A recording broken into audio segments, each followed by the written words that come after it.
I talked Ian into this. I hope you know if I'm forcing you to, because this is always strange for people that are related to celebrities. But I think in general, this podcast, if I choose to continue it, this may never see the light of day. But if I go from here, I assume my podcast will be mostly entertainment and kind of continue down that road of music and film. Ian happens to have a superstar in the family, and I wanted him to come up with just one little story about Dick Curless, country music legend. Ian Curless shares the same name, and a lot of the same titles, honestly. You want one story? Whatever, yeah, it can be funny, can be just something you remember him doing. I just want something for the fans of him to say, oh yeah, I saw his grandson. Well, I'm going to be honest with you. Most of his fans are dead. Yes. They're probably... Okay, well, this is an ageist statement, but I feel like podcasts are relatively new media. Yes. It takes a little bit of savvy to get to it. Some people listen to podcasts. I've definitely described podcasts to my parents. Yes. Who are younger than my grandfather. Yes. Would have been, or anybody that would have been his peer. But in the off chance that they're listening to a podcast, you never know. Then I would love to talk to the few that are around in that Venn diagram. I'm going to put Dick Curless in the metadata and the tags on YouTube, so somebody, if they're searching for Dick Curless YouTube, it could come up. All right, perfect. So know. Stories about him. Yes. Well, first of all, he's an extremely tall man, and I'll also say he passed when we were in 6th grade. And so, just before you continue as well, give a quick bio of what he did, because I mentioned he was a country music legend, but like the song, his big single, just in case people don't. Tombstone Every Mile. Tombstone Every Mile. I believe it was Capitol Records was who he was a recording artist for. And he has a star on the Country Walk of Fame, right? So, yes, he had a star. The Country Music Walk of Fame has changed in Nashville. Nashville's done a lot of remodeling and changing things. So it was then turned from a Walk of Fame into like a wall memoriam of people that were inducted in the years. Yep. I think my brother has since been down there and said that even that has changed since then. So I'm not sure what is going on down in Nashville as far as they don't like your family. They have a vendetta against the Curlesses. Yes. No. But yeah, that was true up until probably a decade or so ago. I did get to see it. Yep. Before it was taken down. Anyway, so he had a big single. It was in the era of truck driving music, which was a thing. Yep. He was... his career was more diverse than that, but that's definitely kind of the genre that he got pegged into. Yep. A lot of gospel. I mean, the whole recording industry was very different then anyway. I mean, he was incredibly prolific with how many albums was put out. It's insane, actually. I wanted to mention, too, because it's my favorite part about all the pictures in your house. He wore an eye patch, correct? He did. He did wear an eye patch. Can you elaborate on that? Was that more of a stage thing, or it was kind of a signature around? move? It was a trademark. He used it most of the time, even in private life. It was on. So he did have full 20/20 vision of both eyes. No, it wasn't full 20/20. There was still something up with one of his eyes. Yeah. But either way, I like it. I think it's great. Oh, it's neat, that's my most memorable thing of. Ironically, and this where the holes in my memory is really good, but there was a contemporary of his that also had an eye patch. I wish I could remember his name, but I don't have a name for them. But anyway, back to him. He number one single, or it was a top 10 charting single. Tombstone Every Mile. Yep. And let's see. He was known as the Baron of country music. A little bit. First of all, extremely tall man. This is what I want to say. Yeah. Now, you and I are like 5'11", 6 foot. Yep. He was 6 foot. More. He was more than 6 feet tall. Yeah. He wore a size 13 boot. Yeah. And when I was a kid, Yeah. a man that's over 6 feet tall was, I mean, well, gigantic. Are you saying gigantic. like 6'4", 6'6"? Like what? How gigantic? Isn't that funny that I don't know remember. exactly? Well, yeah. how I mean, was, especially like you said when you're a kid. I wasn't really looking up stats on my and your grandfather when I was. Yeah. That's the other thing. So here's the. You want a story, but let me just give you more of a perspective. Here's the weird thing. To me, he was just my grandfather, just like your grandfather was your grandfather. Yes. Yeah. And people do forget that about celebrities. So they're human beings. Just like you. But for my whole life, it happens a lot less now, but complete strangers, as soon as they found out who I was related to, would just talk to me, and tell me how they loved my grandfather, and tell me some sort of it's all positive. Remember, no one ever said your grandfather was oh, you're Dick Curless' grandson, and then they punished me for it in some way, but always positive. But it was something I really had to get used to is complete strangers, because they would talk to me with such a familiarity that was very often uncomfortable. Yeah. If you can imagine a 60-year-old person just launching into a really deep memory chat with like a 10-year-old kid who only cares about Transformers or Ninja Turtles or oh, that's a great way to put it. It's about something that your grandfather did as a job.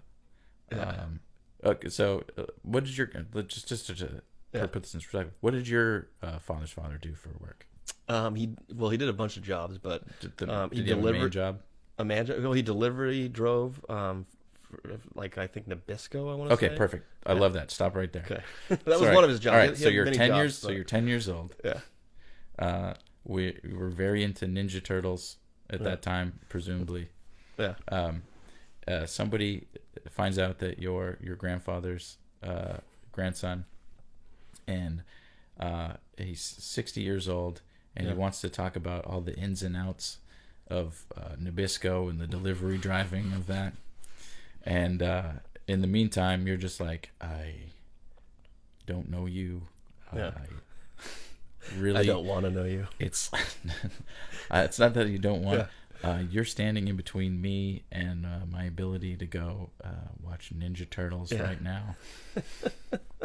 It was interesting. It was very interesting. And he had hardcore fans, right? I think, correct me if I'm Still wrong, does. but I was going to say, when your brother went to Nashville, didn't a woman come up to him that had like your grandfather's lyrics or something tattooed on her? She has a full-on portrait of my grandfather. So who was this? This was a random woman or somebody he knew, like your brother knew? You're going to put me on the spot on this. I just... she has a band. So she's a musician as well. Well, she goes under the moniker Chick Curless. Really? Yeah, Chick Curless, and that's great. Honestly, just a YouTube video just popped up of her and their band playing. It was pretty cool. Yeah. By the way, full on portrait tattoo. It's pretty awesome. And in my opinion, a way you can, if you're a celebrity and you want to ask yourself, have I made it? If somebody tattooed something on their body because of something you've created or done with your life, in my mind, that means you've made it. So if somebody ever tattoos Chaz Bruns on their forehead, I'll be a happy camper. Well, after this, I know definitely. This is it, by the way, and this is the podcast of all podcasts. It's not like. Sorry, go ahead. No, I just want to go. So that's not a very particular story necessarily about him. That is more about me growing up. And I will also say that I had a lot of people do that. My mother also. It's a whole family of musicians. Yes, your mother's very talented. My mother was a professional musician for quite a while. And your brother is in bands. My brother, but no one comes up. No offense to my brother. No one comes up to me and goes, "Are you Ryan Curless's brother?" And then they talk to me. That being said, though, we're not to diminish. Ryan is one of the most talented musicians I think. I love my brother. Come out of New England. I love the bands that he's in. Yeah, he's a drummer, by the way, but he does multiple stuff, right? He sings a little. He plays tambourine too. Yes, tambourine and the harp. But my uncle was Bill Chinnick was a famous musician. Came out of like the Asbury Park. Came up around the same time. I've actually shared bandmates with Springsteen. So I've growing up, all of the Curless kids. Yeah. Very used to strangers just going on and on about the admiration for the family. Yes. And I'm not disparaging. I think that's really great, but interesting from a child's perspective. Yeah. Definitely peppered my outlook on what it might be like to be a famous person. Because if you're related to a famous person, Yeah. and you're getting that, I cannot. I don't know if I could handle actually being the famous person and having strangers talk to me all the time. Now, do you think that turned you off to it? Yeah. Yeah, because even we were talking last night about Ian and I both used to play music, and he was like, I don't even know if I picked up a guitar if I'd bring me joy in the same way it used to. I'm not motivated that way. Do you think subconsciously in your brain you were kind of like, I don't want to be that thing my grandfather is? You know? I don't think that's why Not why, but I mean, put it down or anything like that. I mean, I still like to play. People grow out of things. So hobbies change. Exactly. I think that's a lot of it. But growing up, it was definitely when you and I would go out and play stuff, and play shows. Yeah. It definitely came to mind as to just being in front of people and then having to talk to them after. Yeah. Yeah. You know what I like? You know what? So here's a benefit to the growing up with famous family members. Yeah. I did have a lot of immediate access to backstage and meeting other people in the music industry. Yeah. That I like. And fun. I think that is because they're like-minded people. I might not be. I didn't pursue actually the music career, but I still really do appreciate everything that goes into the production of a song. I actually enjoy that side more. Yeah. Well. As well as the live performance. I think if you put on a solid live performance, nothing can beat that at all. Yeah. So I really enjoy that. I'm very comfortable in a backstage or behind the scenes situation. I try to treat anybody like that like they're normal people. It also is another.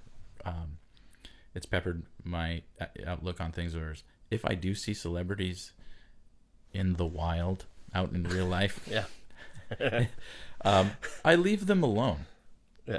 I'm like, oh, look, that's that guy over there. I don't even really. I mean, it probably, in some cases, would be nice if I went up and said, "Hey, man, I just wanted to say I really liked what you did in this. I love this album that you put out, of this movie that you're in."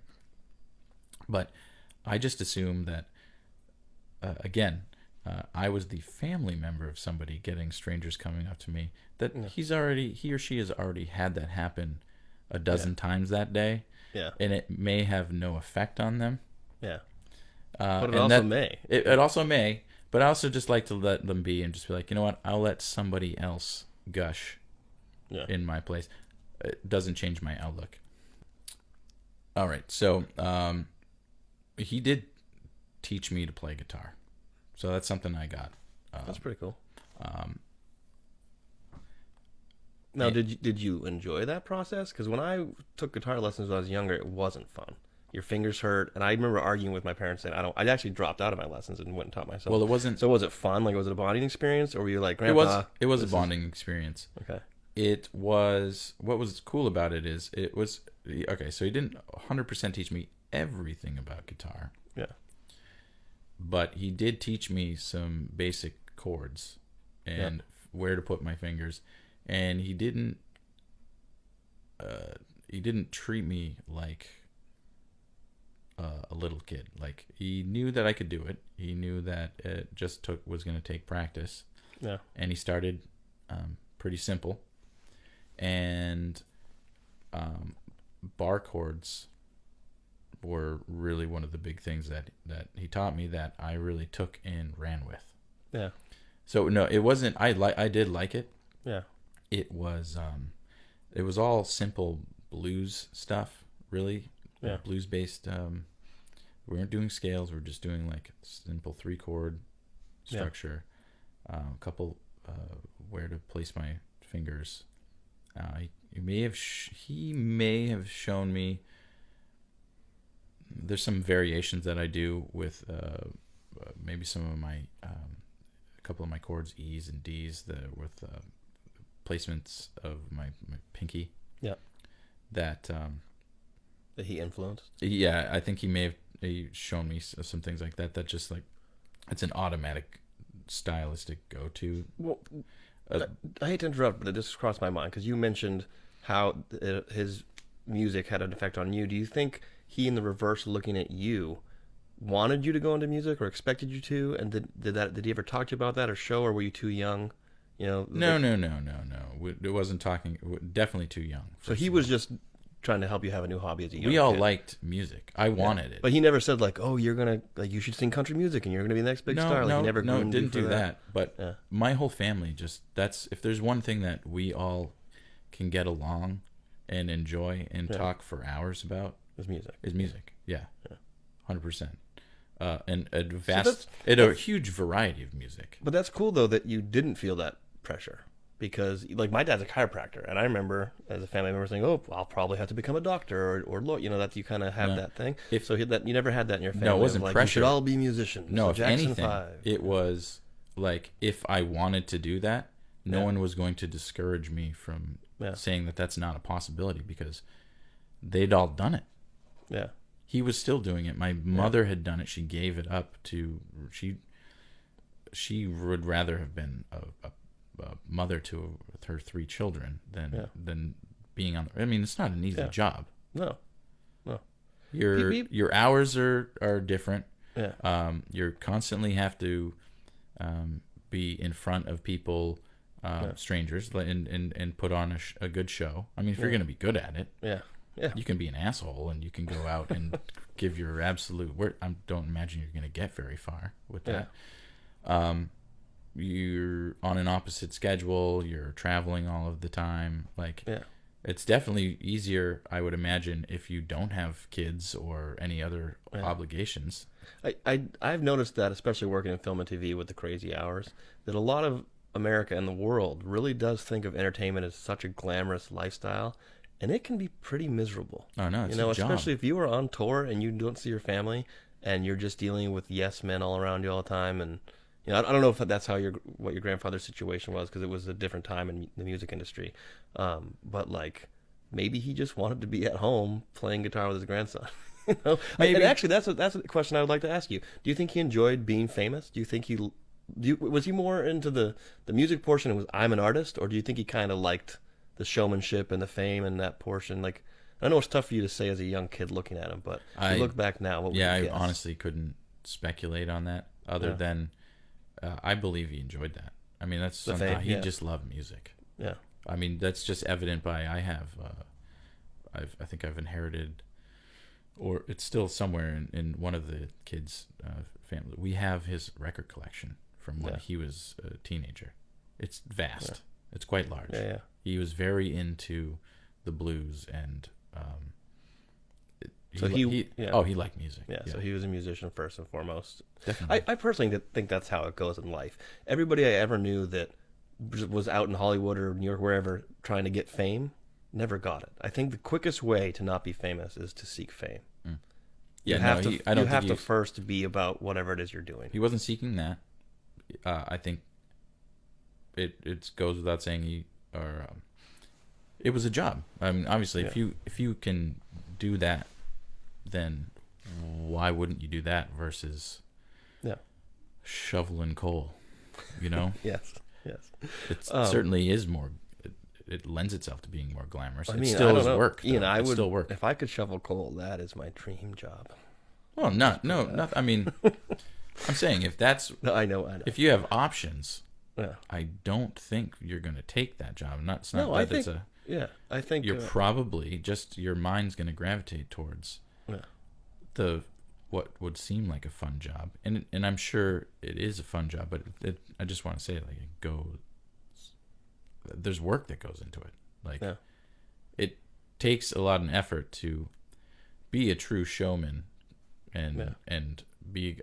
Now, I don't think it took a ton of effort for him all of the time, but he was at the end he was a born again Christian. He was a very very kind man, a very giving man. Yeah. He did a lot for just complete strangers. That's a lot of the stories that I heard. Just nice things that he did. By the way, in case anybody listening to this is saying, "Oh, well, he's his grandson," of course he's going to say that. Ian is one of the most kind-hearted and truthful people I know. He wouldn't sit here and BS the listeners. So if that's the case, I believe it. But I'll tell you, thank you. I try to be a good person. I don't think I match what my grandfather did. Yeah. For just people. That he came across all the time. It's interesting to me to hear you say that, because I've never truly, honestly, now I think about it, in all our years, we've talked off and on about your grandfather, but not in depth like this. And so from the pictures and videos and different things I've seen, especially with the eye patch, especially me being young, in 6th grade at your house, hearing about the stuff, I think, oh, this is a badass pirate, cowboy, tough guy. But so to hear that he actually was just a genuine, caring, kind-hearted guy later in life, or maybe his whole life as well, but at least from your perspective later in life, that's cool. I for some reason assumed he was a badass tough guy. I don't know. I've never ever questioned that. I've always in my head just thought, Ian's grandfather's this badass. I mean, it's got the look. Yeah, it's definitely got the look. That has the look so much that his likeness was the basis of a comic book villain in the Ghost Rider series. Really? Oh yeah, I have it somewhere. It's pretty neat. That's pretty damn cool. Something I wanted to rewind to before I forget, because you mentioned the Highwayman. That's what I think he was. It looks just like him. It's funny. Yeah, that's cool. No, when you mentioned his record collection, I was thinking of other things that he owned. Can you explain this to me? Didn't at one point, I don't know if you still have it, I think your grandmother sold it, but didn't he have a train car in his backyard, like a full train or a piece of a train or something? He had a full set of trains. It used to be a working caboose, or what was it? It was on a set of tracks. Yeah. Off of set of working tracks up in Bangor. Yeah. It was, let's see, it was a plow car. Yeah. So a huge plow on the front. Huge plow. Yeah. So and you got to play when train. As a kid. Yeah, for when train was train travel was more prevalent, and then I imagine they still use them now, but in big areas where you get a large amount of snow. Yeah. Just like for roads, there's a plow front car that exists. Yeah. It's really cool looking. It's fun to climb on when you're 6 years old. Oh yeah. But yeah, and it was nice inside. It was furnished. Okay, so hold on. There were 4 cars after that, I believe. Okay. There were a couple. There was a box car. There was a 4 box cars. car. Yeah, I always assumed there was one car. No, I think it's 4. He had 4 train cars. I'm going through it mentally. There was a box car after the plow. Yeah. And then I think 2 passenger cars. Yeah. And then a caboose. Okay. That had kind of he sometimes utilized as an office. Really? And yeah. Wow. Okay. Because I kind of pictured. Neat. It was really I've never neat seen it to grow up on. It's still there. It was sold. I think the person that bought it, I think actually turned them into. He furnished it and kind of lives in it. Okay, predating tiny house stuff. Yeah. And he lives. No kidding. Yeah, I remember when you would tell me this, because I never went to see it, but you would tell me this as a kid, and I for some reason pictured an old rusty, dilapidated in a field thing. But you're telling me this was it was rusty. Yeah.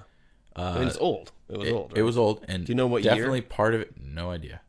Okay. Definitely part of it was dilapidated. I mean, we weren't supposed to play on it. It was at the edge of the property. Yeah. We weren't supposed to play on it. Yeah. We did. Yeah. You had to be careful. Yeah. A lot of the wood rails and steps and stuff were completely rotting away. So you had to be smart and step on the metal supports and not directly in the middle of the step that was going to give away. Yeah. I distinctly, and I was just talking about this a couple of weeks ago, we had a major snowstorm when we were growing up, when probably 2nd grade or something like that. Yeah. And when you're in second grade, you're not a very tall person anyway. Yeah. But we combine that with the amount of snowfall that we had that winter. Yeah. I took my sister out, Ashley. Yeah. We went and climbed. I had the genius idea to climb on top of the boxcar. I think it was the boxcar, because there were metal ladders attached to the side. You can climb up on top, flat surface, safe. Yeah, safe for a second grader to climb up on. And I had the genius idea to just jump off because the snow was so deep, it was above our heads. Yeah, so you could just fall into a cloud. Now, was he? You said he didn't really want you to play on them, right? But was he didn't? My parents didn't. But so, did he see these things as prized possessions? Like, was he into trains, or did he just buy this property and the train was already there? Like, how did he even come to have this train? I don't know the story. Because I always pictured that he was definitely like a train bought lover. It wasn't just on. Think about that, right? Say you're somebody that has this massive train. I'm assuming a company, American Railroad Company X or whatever, and they must be like, well, we've got this old train, we need to get rid of it. Do you think somebody approached him and they're like, hey, Dick Curless, you can afford a train, or do you think he like walked by it one day and was like, hey, Bob, what are you doing with that train? And then how did he get it to his backyard? The tracks ran too close to the house. I don't know. I mean, I assume a crane. Really? Right? I don't know. So awesome. Like I said, it sat on some tracks. Yeah. And was parallel to working tracks. Yeah. The house that he built. Yeah. Was near train tracks at the edge of the property. Yeah. The train would come through pretty regularly. Yeah. And we would, when we heard it coming, it was really fun. You could flip the lights. Yeah. To the porch, yep, up, off and on, and most of the train engineers that were blow the horn. They'd toot the horn. It was awesome. Yeah. There was like nothing cooler. I was gonna say there is nothing. Even with a little kid just doing it with the semi trucks going by. I was gonna say it's like that, but to be able to get a train to and probably honk the horn 5 times as loud, right? It was great. Yeah. It was absolutely great. Yeah, absolutely. A train horn is much louder. I can imagine than a semi. Being the neighbor, did you have close neighbors or not? No, that was all. I mean, it was all rural. I'm picturing the neighbors, right? And they're like, "Oh, did you hear Dick Curless bought a house? He's moving next door. Oh, that's neat." And then a crane shows up. It's bringing. I don't know, but it's got to be dropping a train in the yard. Like, know how else? That's so bad. That's so bad. Like, can you picture him standing there with his hand on his hip, with his eye patch on, just looking like a badass as a crane drops a train in his back. He also had a horse. The man. They also had a horse at one point. Of course he did. Of course he. They also had. That was technically my aunt's, I think. Yeah. He also had a fire truck on the property. There you go. Why not? An old engine. That was pretty neat. I can't. Oh, a fire engine. Yeah, fire engine. Yeah. So was it like almost like was it a playground for you guys? Like, why? That almost sounds like Disney World, that. Toys and animals. And I treated it. There was a lot of stuff that you weren't supposed to touch. Yeah. Now he used the trains mostly as storage. Yeah. Okay. Just the same way that like somebody might get one of those like empty storage containers. Yeah. And put it on their property and use that. Yeah. I'm pretty sure that is the impetus of him having that on there. Now, it also is probably just, I don't know, it's probably cool if you had the opportunity. Yeah. To be like, I got some trains on my property. Yeah, of course, that's what I'm saying. Like in my opinion, that's the epitome of like. I put stuff on in there instead of in a storage unit. Yeah, I put it in my train. Yeah. Now I wanted to transition here real quick because we were talking about whether he was into trains or whatever he was into. Obviously, we know he was into music. What else were his hobbies or passions? Like, do you remember? Did he like to go swimming? Did he like taking the dog for what other things? I know it's different because he was older, right? He's your grandfather, so by that time, you got to remember that age, your hobbies kind of die off. Well, you got to remember he was working. Yeah, so he was probably on tour a lot, right? He's working right up to the day he died. Or? Not right up until, but right up until before he got sick and before he got hospitalized and stuff. Yeah, absolutely. Yeah, he was working. So he probably didn't have a lot of time for really much of anything. No, that was what he did. Yeah. That's what he did. and when he wasn't doing that, it was like I said, he was a serious born again Christian. So there were daily devotional. And your grandmother is as well, or no? Yeah, she's Christian people. How did that work family-wise? Was there ever any headbutting? Because I know not everybody in every family is religious. I'm not speaking of yours. I'm saying every family. There's people that are into it and they're not. Was that ever an issue with your grandparents and, say, your dad or anybody else, or was it? No, I don't think so. That's lucky. Because born-again, I have a few born-again Christians in my family as well, and that's definitely headbutts during Thanksgiving. And I think there is always an element of religion with my family. No. Are you yourself? Do you consider yourself Christian or religious in any way? Not at all. So he did not rub off on you. You didn't say, "I'm going to be a born again." As a kid, it was. Did he expect you? Did he want you to go to church? Did you ever go to church with him? I don't think I ever went to church with him. Yeah. There was a time before we moved up from Massachusetts that we were going to Sunday school. Would he pray before meals? Oh yeah. The whole 9 yards. Very much. Yeah. Did he ever get mad at you about anything in terms of like morals and stuff? Like I remember my grandfather once caught me smoking a fake cigarette and gave me hell about it. So was there ever anything as a kid where he's like, "Ian, Jesus will judge you," or anything in that nature? No, I don't. Nothing. So that's cool. So he was a born again that didn't push it on other people. That's interesting to me because most. I don't think he had to push it. I don't mean to speak in generalities, but a lot of born agains can be. No. I just don't think he had to. It wasn't like an agenda. Yeah. It was always in what he was. Yeah. He found a presence of God in everything. He was devoted, but he wasn't out on a crusade trying to recruit or change everybody. He was just trying to live a really nice and honest and faith-based life.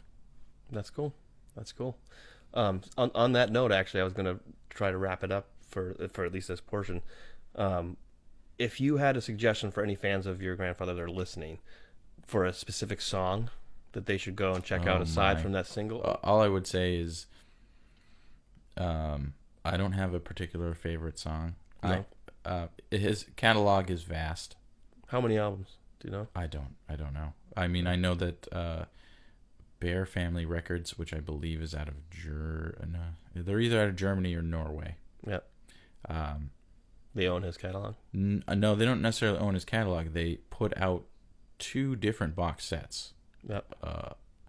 They were very large. I mean, by the way, a box set is when CDs were prevalent, and you used to get many CDs in one box, and they would come with a glossy book with a lot of information. Yes. Bear Family Records did 2 really great box sets of his music, and cool. They did a great job at talking about how he was more than just a truck driving song guy. Because that was a fad. It was a trend. Yeah. It was brief. There were other people that did it, but I mean, he did more than that. He's a great singer. The single that is a Tombstone Every Mile, that's correct? That's the title? I really do actually enjoy that song, though. And I would say if somebody out there is listening to this and they aren't aware or aren't a fan, they want to go check them out, I would listen to Tombstone Every Mile. Right? I think it's a great place to start. Absolutely. It's a catchy song. Yeah. I think there's other more dynamic songs that he's done that kind of show his vocal range and Can you think of one off the top of your head? No, I can't. I'm terrible at that. He's rolling over in his grave right now going, what did I teach you with that guitar that day? Yep. Bad grandson. I'm just joking. You are an amazing human being. I'm sure he is looking down on you from the heavens with much appreciation. Thanks. And on that note, let me see if there's anything else on here. I did not think the computer would run this long, honestly. You just watched a segment of the show Chasms of the Mind. To see the full episode, click the link below.